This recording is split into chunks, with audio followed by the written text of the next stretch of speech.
Hello students, in the last lecture we have discussed about functions of database management system. In this lecture we will discuss various advantages and disadvantages of DBMS. Firstly, we will discuss the advantages of database approach and use of DBMS over traditional file-based approach. Let us start. The very first advantage of DBMS is controlled redundancy.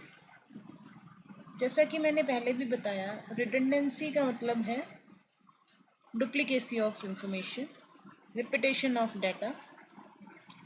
तो जो database approach अगर हम use करते हैं, यहाँ पर हम क्या कर रहे हैं, एक सेंट्रलाइज्ड रिपोजिटरी बना रहे हैं डेटाबेस की। तो जो हमने सेंट्रलाइज्ड रिपोजिटरी बनाई है डाटा की, वहाँ पर हम क्या कर रहे हैं, सारा का सारा डाटा क्या है, एक कॉमन प्लेस पे, एक इंटीग्रेटेड प्लेस पे स्टोर कर रहे हैं, जिससे कि हम क्या कर रहे हैं, रिपीटेशन को कंट्रोल करते हैं। The centralised system of DBMS reduces the redundancy of data but cannot eliminate the redundancy. अब इसका मतलब समझने के लिए हम एक एग्जाम्पल लेकर चलते हैं। ये एग्जाम्पल है यूनिवर्सिटी मैनेजमेंट सिस्टम का। इस कंट्रोल्ड रिडंडेंसी के कंसेप्ट को समझने के लिए हम पहले फाइल बेस्ड अप्रोच की बात करते हैं। अगर हम पहले फाइल बेस्ड अप्रोच यूज़ करते थे, तो अगर यूनिवर्सिटी मैनेजमेंट सिस्टम हमने फॉर्म अप करना है, तो हर एक जो डिपार्टमेंट है वो अपनी इंडिविजुअल इंडिपेंडेंट डाटा फाइल है जो मेंटेन करके रखता था। जैसा कि इस एग्जाम्पल में शॉन है आपको कि यहाँ पर क्या है, हमारे पास 4 अलग अलग डिपार्टमेंट्स की हम बात करते हैं: general office, library, hostel and account office. अब ये जनरल ऑफिस स्टूडेंट के बारे में इंफॉर्मेशन मेंटेन कर रहा है, जिसमें स्टूडेंट का रोल नंबर, स्टूडेंट का name, class, father name, date of birth, address, phone number maintain करके रखता है along with some other information. Similarly library को भी स्टूडेंट्स की इंफॉर्मेशन चाहिए, तो वो भी क्या करते हैं, roll number, name, class, address, date of birth, phone number, ये सारी डिटेल दोबारा रिपीट कर रहे हैं, स्टोर कर रहे हैं अपनी इंडिविजुअल फाइल में। सिमिलरली हॉस्टल डिपार्टमेंट क्या कर रहा है, अपनी इंडिपेंडेंट फाइल बना रहा है, जिसमें ये सेम इंफॉर्मेशन स्टूडेंट की वो क्या कर रहा है, रेप्लिकेट कर रहा है। और इसी तरह से अकाउंट ऑफिस भी इस इंफॉर्मेशन को रेप्लिकेट कर रहा है। तो इस रिडंडेंसी की वजह से क्या है, यहाँ पर वेस्टेज ऑफ स्टोरेज स्पेस हो रहा है, वेस्टेज ऑफ ह्यूमन एफर्ट्स हो रहे हैं, और यही रिडंडेंसी फर्दर हमारी इनकन्सिस्टेंसी की प्रॉब्लम को रेज करेगी। तो अगर हम डेटाबेस अप्रोच की बात करें, डेटाबेस अप्रोच में क्या हो रहा है, हम एक सेंट्रलाइज्ड रिपोजिटरी बना रहे हैं, जहाँ पर हम क्या कर रहे हैं, जो हमारा कॉमन डाटा है, हमने क्या कहा था, role number, name, class, father name, address and phone number, ये क्या है, स्टूडेंट के बारे में वो कॉमन डाटा है जो हर एक डिपार्टमेंट को चाहिए। तो इसकी हमने क्या की है, एक सिंगल प्लेस पे इसे स्टोर कर दिया। हमने इसे स्टोर कर दिया जनरल ऑफिस के पास, ठीक है, हमारे एक सेंट्रल प्लेस पे ये डाटा स्टोर्ड है। तो अगर किसी डिपार्टमेंट को इस इंफॉर्मेशन की ज़रूरत है, लाइब्रेरी को स्टूडेंट के किस एड्रेस इंफॉर्मेशन चाहिए या फ़ोन नंबर इंफॉर्मेशन चाहिए, तो वो क्या कर सकता है, इस इंफॉर्मेशन को जनरल ऑफिस से शेयर कर सकता है, वहाँ से ये ले सकता है इंफॉर्मेशन को। सिमिलरली हॉस्टल को अगर चाहिए तो वो इस सेंट्रल प्लेस से इस इंफॉर्मेशन को एक्सट्रैक्ट कर सकता है। तो यहाँ पर हम क्या कर रहे हैं, रिडंडेंसी को कंट्रोल कर रहे हैं। तो रिडंडेंसी कंट्रोल्ड हुई, we are saying controlling word, हमने एलिमिनेट नहीं की। एलिमिनेट क्यों नहीं, क्योंकि यहाँ पर हम क्या कर रहे हैं, जो ये रोल नंबर इंफॉर्मेशन है, ये क्या, हम हर फाइल के अंदर हर डिपार्टमेंट क्या कर रहा है, इस हर टेबल क्या कर रही है, इस रोल नंबर को रिपीट कर रही है। ठीक है। और ये रोल नंबर रिपीट क्यों हो रहा है, क्योंकि अगर हमने दो टेबल्स को ज्वाइन करना है तो ये रोल नंबर जो फील्ड है, ये रोल नंबर फील्ड इन दो टेबल्स को ज्वाइन करने में हेल्प करेगा और कॉरेस्पॉन्डिंग इंफॉर्मेशन को एक्सट्रैक्ट करने में हेल्प करेगा। ठीक है।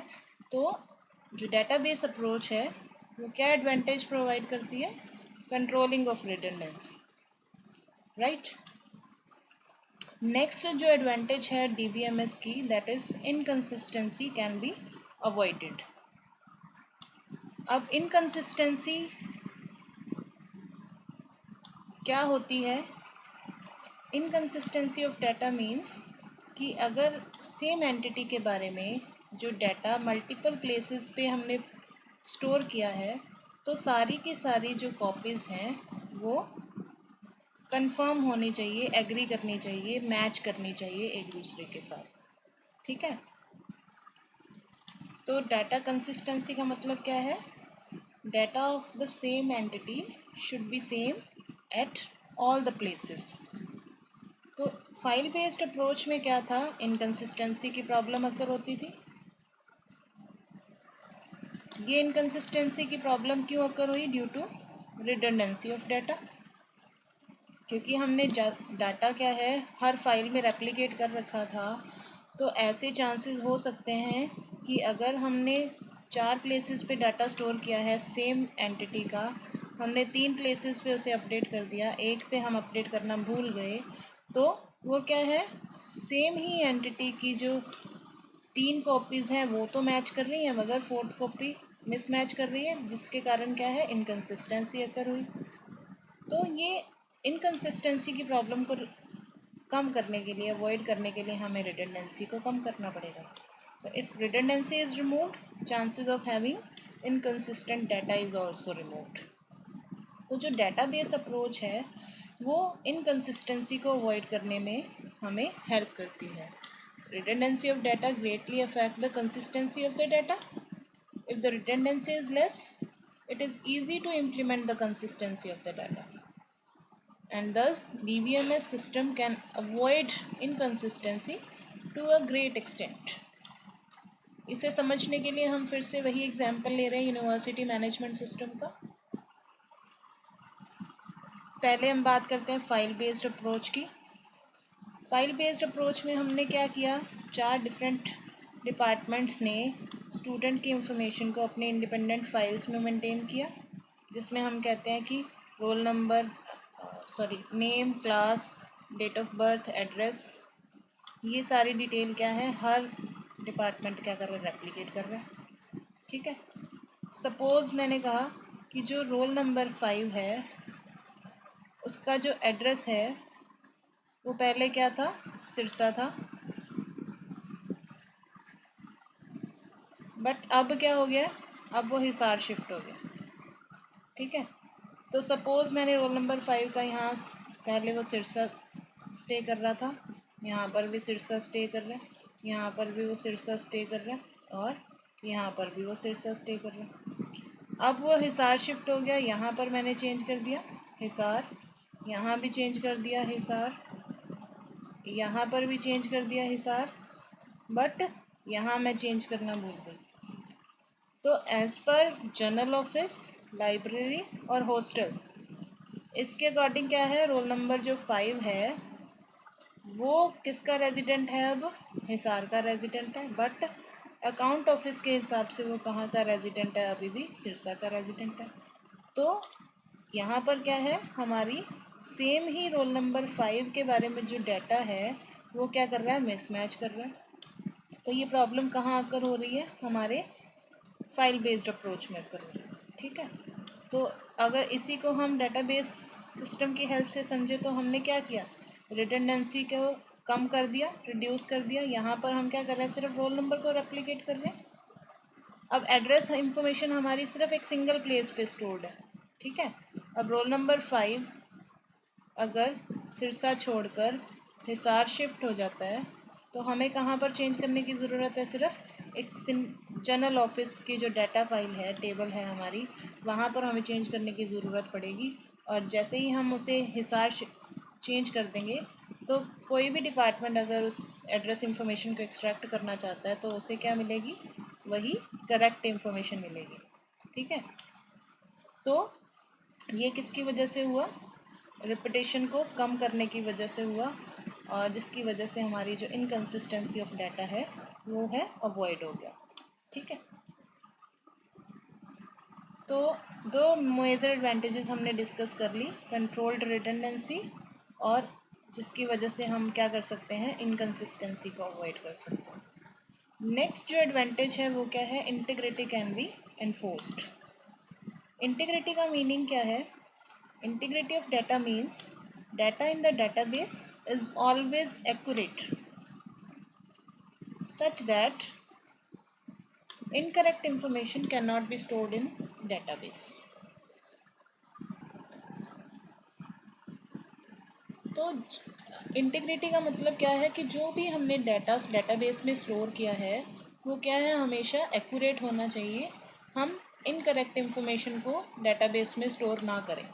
ठीक है, तो इस इंटीग्रिटी को इंश्योर करने के लिए हमें क्या करना पड़ता है, कुछ इंटीग्रिटी कॉन्स्ट्रेंट्स हैं जो वो इन्फोर्स करने पड़ते हैं।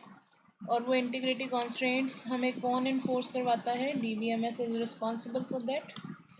तो जो इंटीग्रिटी कॉन्स्ट्रेंट्स इन्फोर्समेंट की बात है वो बेटर वे में हो सकती है अगर हम डेटाबेस अप्रोच को यूज़ करते हैं instead of traditional file based approach. इसे समझने के लिए फिर से हम वही एग्जांपल लेकर चल रहे हैं। पहले हम फाइल बेस्ड सिस्टम की बात कर लेते हैं, क्योंकि फाइल बेस्ड सिस्टम में हमने कॉमन डाटा रेप्लिकेट कर रखा है हर जगह पर।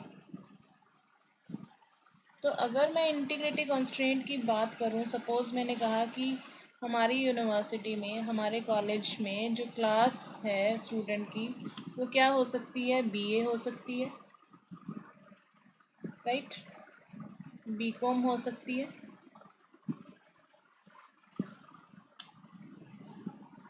और BSc हो सकती है।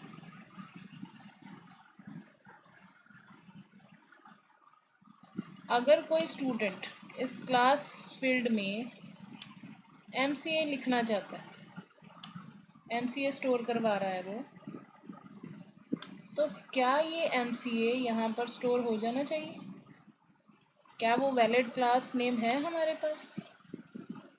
तो इस वैलिडिटी को चेक करने के लिए हमें क्या करना पड़ता है, इंटीग्रिटी कॉन्स्ट्रेंट्स अप्लाई करने पड़ते हैं। कुछ चेक्स हैं जो वो हमें लगाने पड़ते हैं कि जैसे ही कोई स्टूडेंट या कोई भी enter data operator MCA fill करने की कोशिश करेगा तो हमारा जो ऑटोमेटिकली हमारा सिस्टम ट्रिगर करे कि MCA क्या है, इनवैलिड क्लास है। ठीक है, तो अगर ये integrity constraint file based approach में इम्प्लीमेंट करने की हम बात करते हैं तो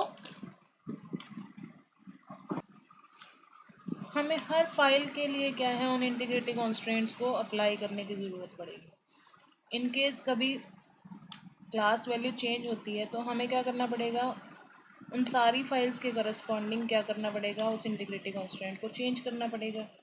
तो इंटीग्रिटी को इन्फोर्स करना फाइल बेस्ड अप्रोच में लिटिल बिट डिफ़िकल्ट है, क्योंकि हम क्या कर रहे हैं, इंडिपेंडेंट फाइल्स हैं जो मैनेज कर रहे हैं हर एक डिपार्टमेंट के करस्पॉन्डिंग। अभी तो हमने 4 डिपार्टमेंट का एग्जांपल लिया है, ज़रूरी नहीं है हम 4 डिपार्टमेंट में ही लिमिटेड हो। तो इससे क्या है, हमारे जो ओवरऑल सिस्टम की कॉम्प्लेक्सिटी है वो बढ़ जाती है। तो अगर यही चीज़ हम डेटाबेस अप्रोच में पढ़ें तो हम क्या कर रहे हैं, हमारी जो क्लास इंफॉर्मेशन है वो कहाँ पर स्टोर्ड है, जनरल ऑफिस के पास स्टोर्ड है। तो हमें क्या करना पड़ेगा, इंटीग्रिटी कॉन्स्ट्रेंट जो हमने चेक अप्लाई करना है वो हमें एक ही जगह पे करना पड़ेगा। ठीक है, लाइक हमने यहाँ पर एक चेक अप्लाई कर दिया कि कोई भी स्टूडेंट अगर क्लास में कुछ डाटा फीड कर रहा है तो वो क्या है, it can be only BA, BCom and BSc।